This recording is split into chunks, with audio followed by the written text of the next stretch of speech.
देश में विचारधारा की लड़ाई चल रही है। एक तरफ वो लोग खड़े हैं जो चाहे कुछ भी हो जाए, चाहे कुछ भी हो जाए, इस संविधान की रक्षा करेंगे। संविधान में साफ लिखा है, पहले पेज पे लिखा है कि हिंदुस्तान हर हिंदुस्तानी का है, चाहे उसकी कोई भी जात हो, कोई भी धर्म हो। अगर वो हिंदुस्तानी है तो इस देश में उसकी रक्षा होनी चाहिए, उसको प्रोटेक्शन मिलनी चाहिए, कॉन्स्टिट्यूशन कहता है। और आजकल बीजेपी के लोग, आरएसएस के लोग इस संविधान को खत्म करने में लगे हुए हैं। नफरत फैलाते हैं, एक भाई को दूसरे भाई से लड़ाते हैं, डराते हैं। कन्याकुमारी से लेकर कश्मीर तक 4000 किलोमीटर हम इस संविधान को बचाने के लिए चले थे। अंबेडकर जी के संविधान पर रोज नरेंद्र मोदी, बीजेपी और आरएसएस के लोग आक्रमण करते हैं। और मैं आपसे यह कहना चाहता हूं कि मेरी राजनीति और कांग्रेस पार्टी की राजनीति में बिल्कुल क्लैरिटी है। हमारे लिए इस देश के सब लोग एक समान हैं। इस देश में मोहब्बत नफरत को काटेगी, हराएगी। मोहब्बत हिंसा को काटेगी और हराएगी। और आप मेरी पूरी लाइफ की राजनीति देख लेना, मैं आज की बात नहीं कर रहा हूं। जब तक मैं जिंदा हूं, आप लिख के ले लो, अगर किसी भी हिंदुस्तानी पर आक्रमण होगा, चाहे वो कोई भी हो, किसी भी धर्म का हो, मुसलमान हो, हिंदू हो, सिख हो, ईसाई हो, चाहे वो किसी भी जात का हो, दलित हो, पिछड़ा हो, राहुल गांधी वहां आपको उसकी रक्षा करते हुए मिलेगा। मेरे लिए हिंदुस्तान का यही मतलब है कि इस देश में नफरत ना हो और गरीब से गरीब व्यक्ति, हर धर्म का व्यक्ति, हर जात का व्यक्ति बड़ा से बड़ा सपना देख सके। ऐसा हिंदुस्तान मैं नहीं चाहता हूं और हम नहीं चाहते हैं जहां अरबपति जो भी करना चाहे कर ले, अदानी अंबानी जैसे लोग पूरे देश को खरीद लें, सारे के सारे बिजनेस कंट्रोल कर लें, सारे एयरपोर्ट्स ले जाएं, सारे पोर्ट्स ले जाएं, सड़कें उनकी, जमीन उनकी, पावर प्लांट उनके, और गरीब जनता देखती रह जाए, भूखी मर जाए। ऐसा हिंदुस्तान हमें नहीं चाहिए और ऐसा हिंदुस्तान हम नहीं होने देंगे। मैं जहां भी जाता हूं, अपनी मीटिंग्स में 2-3 चीजें कहता हूं और ये आपको अच्छी तरह समझना होगा। इस देश में गरीब लोगों की भागीदारी नहीं है। अभी आपने कहा, महंगाई की बात की और आपने कहा कि महंगाई बढ़ती जा रही। मैं आपसे पूछना चाहता हूं, महंगाई बढ़ रही है, कम हो रही है?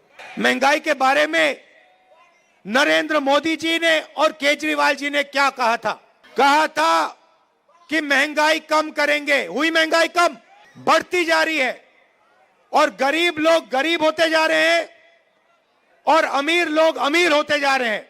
100 लोग हैं, 150 लोग हैं अरबपति जो हिंदुस्तान को कंट्रोल करते हैं।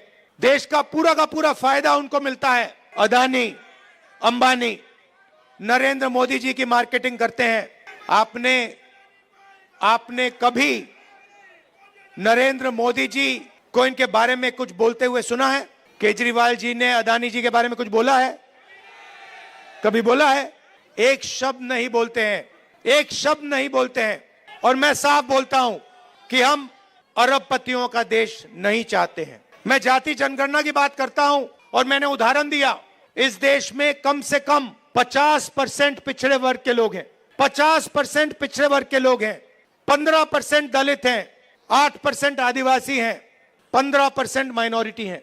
आप सरकार की कोई भी संस्था देखो, बड़े से बड़े बिजनेस देखो, जुडिशरी देखो, आपको पिछड़े वर्ग के लोग, दलित, आदिवासी, माइनॉरिटी के लोग नहीं मिलेंगे। मैंने उदाहरण दिया था, हिंदुस्तान की सरकार को 90 आईएएस अफसर चलाते हैं, पूरा का पूरा बजट ये बांटते हैं। सड़कों में कितना पैसा जाएगा, एग्रीकल्चर में कितना पैसा जाएगा, डिफेंस में कितना जाएगा, बिजली में कितना पैसा जाएगा, निर्णय ये लेते हैं। 90 लोग हैं, 90 में से 50% आबादी पिछड़े वर्ग की है देश में, 90 में से 3 पिछड़े वर्ग के हैं। आबादी आपकी 50%, आबादी आपकी 50%, भागीदारी आपकी 90 में से 3। और बजट की बात आती है तो जो ओबीसी वर्ग के अफसर हैं वो 100 रुपए में से 5 रुपए का निर्णय लेते हैं। दलितों की आबादी 15% है। 90 में से 3 अफसर उनके 100 रुपए में से 1 रुपया का निर्णय वो लेते हैं। मतलब अगर आपने पिछड़ा वर्ग, दलित वर्ग मिला दिया, जिनकी आबादी 65% है, उनकी भागीदारी 6% है। 100 रुपए में से 6 रुपए का निर्णय ये लोग लेते हैं। बड़ी बड़ी कंपनियां हैं, अदानी, अंबानी, टाटा, बिरला, 500 सबसे बड़ी कंपनियों की लिस्ट निकालो और आपको दिखेगा कि मालिकों में आपको एक आदिवासी, एक दलित, एक पिछड़ा, एक माइनॉरिटी का व्यक्ति नहीं मिल सकता। मैनेजमेंट टीम के नाम निकालो, आपको एक पिछड़ा वर्ग का व्यक्ति नहीं मिलेगा, एक दलित नहीं मिलेगा, एक आदिवासी नहीं मिलेगा। यह हिंदुस्तान की सच्चाई है। और जब मैं जाति जनगणना की बात करता हूं, नरेंद्र मोदी जी के मुंह से एक शब्द नहीं निकलता और केजरीवाल जी के मुंह से एक शब्द नहीं निकलता है, क्योंकि दोनों चाहते हैं कि देश में पिछड़े वर्ग को, दलित को, आदिवासियों को, माइनॉरिटीज को भागीदारी ना मिले। आप पूछिए, कभी केजरीवाल जी से पूछिए कि वो जाति जनगणना के साथ हैं या नहीं। मोदी जी से पूछिए जाति जनगणना के साथ हो या नहीं। मैंने पार्लियामेंट में उनके सामने बोला, नरेंद्र मोदी जी बैठे थे, मैंने उनसे साफ कहा, नरेंद्र मोदी जी आप करो ना करो, बच्चा भी जानता है, मीडिया वाले नहीं जानते, 6 साल का बच्चा जानता है। मैंने उनसे कहा कि आप करो ना करो मैं नहीं जानता, मगर जिस दिन कांग्रेस पार्टी की सरकार आएगी, रिजर्वेशन को 50% से ज्यादा कर देंगे और जाति जनगणना लोकसभा में, राज्यसभा में हम पास करके दिखाएंगे। हम भागीदारी चाहते हैं, हम समानता चाहते हैं। हम चाहते हैं कि गरीब से गरीब व्यक्ति, चाहे वो दलित हो, पिछड़े वर्ग का हो, हिंदू हो, मुसलमान हो, सिख हो, ईसाई हो, कि सब लोग बड़ा सा बड़ा सपना देख सकें। मैं वो दिन देखना चाहता हूं जब 500 सबसे बड़ी कंपनियों में पिछड़े वर्ग के लोग मालिक बने, दलित मालिक बने, माइनॉरिटीज के लोग मालिक बने, आदिवासी मालिक बने। मैं वो दिन देखना चाहता हूं जब इस देश में सचमुच में पिछड़े वर्गों को भागीदारी मिले, माइनॉरिटीज को भागीदारी मिले, दलितों को भागीदारी मिले। और सच्चाई यह है कि लंबे लंबे भाषण होंगे, केजरीवाल जी भी करेंगे, नरेंद्र मोदी जी भी करेंगे, मगर जब भागीदारी देने की बात आएगी तो सिर्फ कांग्रेस पार्टी भागीदारी दे सकती है। चाहे मनरेगा हो, भोजन का अधिकार हो, जमीन अधिग्रहण बिल हो, किसान का कर्जा माफ हो, स्कॉलरशिप्स हो और संविधान हो, ये सब काम कांग्रेस पार्टी ने आपके साथ मिलकर आपके लिए किया है। आप पूछिए, जाके केजरीवाल जी से पूछिए और उनसे कहिए कि वो पब्लिकली कहें, देश के सामने कहें कि वो रिजर्वेशन बढ़ाना चाहते हैं और वो जाति जनगणना करवाना चाहते हैं। हमारी सरकार आएगी दिल्ली में, एकदम हम जाति जनगणना करके दिखाएंगे और सबको पता लग जाएगा, दलितों को पता लग जाएगा कि आपकी दिल्ली में, दिल्ली की सरकार में, दिल्ली की संस्थाओं में, दिल्ली के गवर्नमेंट में कितनी भागीदारी है। आपको पता लग जाएगा, पिछड़ों को पता लग जाएगा कि आपकी कितनी भागीदारी है। आज जहां भी आप जाते हो, सरकार की संस्थाओं में आप जाओ, अस्पतालों में जाओ, प्राइवेट अस्पतालों में जाओ, प्राइवेट कॉलेजेस में जाओ, आपको पिछड़े वर्ग के लोग नहीं मिलेंगे, आपको दलित नहीं मिलेंगे। यह सच्चाई है हिंदुस्तान की। और जाति जनगणना एक क्रांतिकारी काम होगा। मैं आपको कह रहा हूं, दिल्ली की सरकार आएगी तो यहां करेंगे और नेशनल लेवल पे लोकसभा में मैंने वायदा किया, हम उसको पूरा करके दिखाएंगे।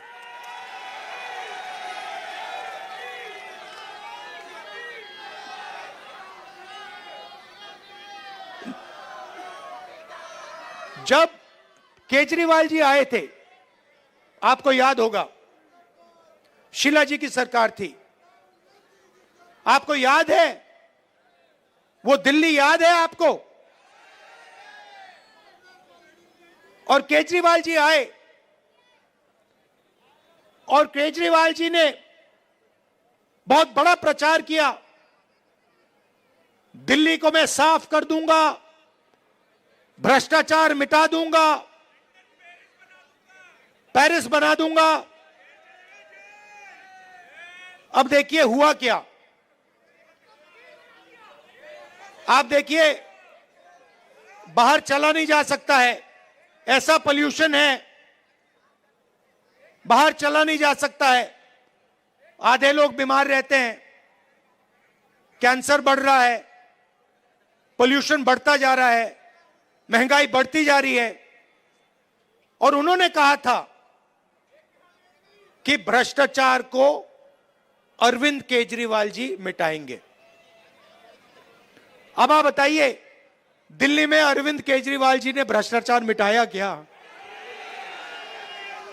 मिट गया। तो जैसे जैसे प्रचार नरेंद्र मोदी जी करते हैं मीडिया का, झूठे वायदे, एक के बाद एक, एक के बाद एक, एक के बाद एक झूठे वायदे, वैसे ही स्ट्रेटेजी केजरीवाल जी की है। कोई फर्क नहीं है। ये सच्चाई। और आप जानते हो, जो मैंने शुरुआत में कहा, अगर किसी भी हिंदुस्तानी पर, चाहे वो कोई भी धर्म का हो, कोई भी जात का हो, अगर कोई भी उसके खिलाफ हिंसा करेगा तो राहुल गांधी और कांग्रेस पार्टी वहां आपको मिलेगी। ये हम में और उनमें फर्क है। देखिए, ये उनमें और हम में फर्क है। जब हमारी जरूरत पड़ेगी, जब आपके खिलाफ हिंसा होगी, हम वहां आपको दिखाई देंगे, आपके साथ खड़े होंगे। और ये मैं ऐसे नहीं बोल रहा हूं, ये हमारा रिकॉर्ड है। हमने कहा था कि बीजेपी की विचारधारा के खिलाफ हम लड़ेंगे और 4000 किलोमीटर कन्याकुमारी से लेकर हम कश्मीर चले हैं। और हमने नारा दिया, देश की जनता ने नारा दिया, नफरत के बाजार में मोहब्बत की दुकान खोलनी है। और हमने ये नहीं कहा आपको कि मोहब्बत की दुकान जब ही खुलेगी जब आप हमें वोट दोगे। हमने आपसे कहा, चाहे कुछ भी होगा, ये विचारधारा की लड़ाई है। आरएसएस बीजेपी के खिलाफ हम हैं, आज हैं, पहले थे और पूरी जिंदगी रहेंगे। और 4000 किलोमीटर हम चले और देश का माहौल हमने बदल दिया। एक नए तरीके की राजनीति हम लाए। और एक तरफ हिंसा और नफरत और दूसरी तरफ मोहब्बत की दुकान, ये सच्चाई है। तो मैं आपको आश्वासन देने आया हूं 2-3 चीजों की। सबसे पहले, हिंदुस्तान सबका है, गरीबों का है, 10-15 अरबपतियों का हिंदुस्तान नहीं है। दूसरी बात, इस हिंदुस्तान में संविधान सबसे जरूरी है, इसकी रक्षा हमने की है। आपने देखा होगा, पहले नरेंद्र मोदी जी 400 पार की बात कर रहे थे, छाती फैला के 400 पार, और चुनाव के बाद संविधान को उन्होंने ऐसे किया, सिर पे लगाया। यह काम कांग्रेस पार्टी ने करवाया है। कांग्रेस पार्टी ने साफ उनको कह दिया कि देखो, बाकी सब ठीक है, अगर संविधान पर आक्रमण किया तो फिर हिंदुस्तान आपको माफ नहीं करेगा, देश आपको माफ नहीं करेगा। तो ये मैं आपसे कहना चाहता हूं, यहां पे कांग्रेस पार्टी का पूरा समर्थन कीजिए, कांग्रेस पार्टी को जिताइए। और जो पहले हम विकास करते थे, जो पूरी दुनिया को मालूम है, जो शीला दीक्षित जी ने काम किया था, जब कांग्रेस पार्टी कर पाएगी। कांग्रेस पार्टी कर सकती है, ना केजरीवाल जी कर सकते हैं, ना बीजेपी कर सकती है। यह सच्चाई है और आपने देख लिया है, आपके सामने सच्चाई है। दिल्ली की सच्चाई आपके सामने है, महंगाई की सच्चाई आपके सामने है, सड़कों की सच्चाई आपके सामने है, पोल्यूशन की सच्चाई आपके सामने है। तो कांग्रेस पार्टी को आप पूरा समर्थन दीजिए, हमारे कैंडिडेट्स को यहां जिताइए और दिल्ली में हमारी सरकार बनवाइए। आप सबका बहुत बहुत धन्यवाद। और कांग्रेस पार्टी के जो हमारे कार्यकर्ता हैं, हमारे जो बब्बर शेर हैं, आप सबका दिल से बहुत बहुत धन्यवाद। नमस्कार, जय हिंद।